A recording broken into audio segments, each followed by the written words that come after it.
Welcome to Hanging Out with Robert, that's me. This video contains things that I encounter throughout the day. If for some reason I complete a task and you would like to see the details, you can click on the link in the description area below.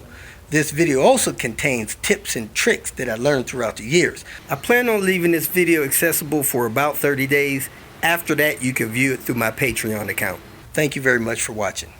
Kicking off the Tinker Day, we're going to start off by replacing this mirror.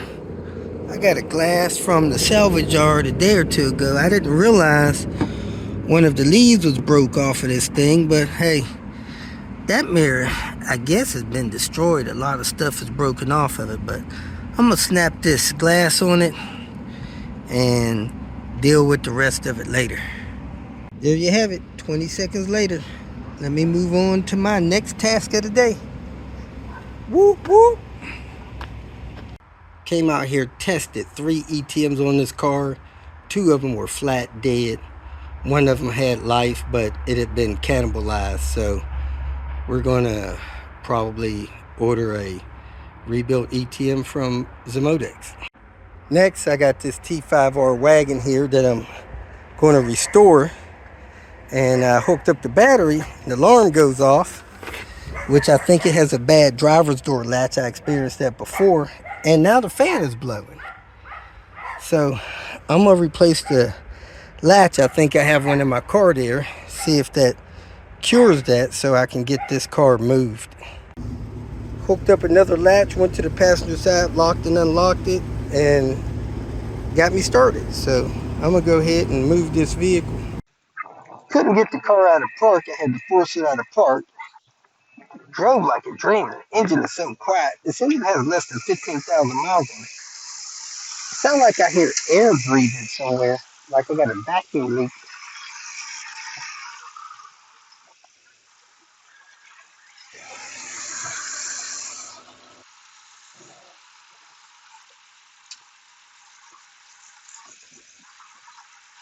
Well, I don't know where the air sound is coming from. I'll deal with that later. In the meantime, I'm going to park it here for Andrew to move. Well, it appears that the top of the boost gauge connection is broke free. That's why I hear the air sound. We have coolant reservoirs low, and over here, to our surprise, the heater hose is oozing fluid out of it. That's not good. We need to figure that out. They're replacing the brakes, one or the other. But I'm gonna pinch them off so I don't lose so much coolant on the inside with a trash bag. Unfortunately, we're getting evidence that maybe this head is leaking. We got coolant there, coolant coming out of the reservoir, coolant coming out of the hose, coolant coming out of the heater core. It could be pressurizing. Yep, you can see the coolant.